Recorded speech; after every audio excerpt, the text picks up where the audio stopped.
When most people think of Noah and the flood, they think of coloring books and cookie jars, a cute story for children's church with a big boat and fuzzy animals. But for those on the earth in the days of the flood, it was a harsh reality.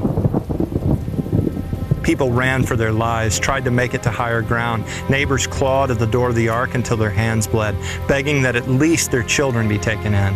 Noah and his family listened to their screaming voices as the rushing water swept them away.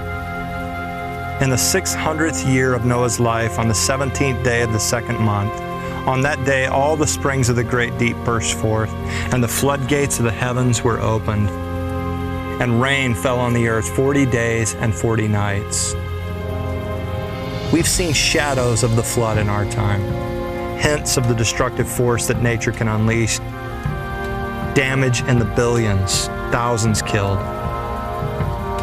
But the flood was total. Every living thing that moved on the earth perished. 1,656 years of progress gone. For 40 days the waters increased, lifting the ark high above the earth. All the high mountains under heaven were covered. Only Noah remained, and those with him in the ark. Their days were spent in the depths of a crowded boat, bobbing on an endless ocean, feeding hundreds of animals, dealing with their waste and waiting. From the time they entered the ark and sealed the door, it would be 376 days before they set foot on land again.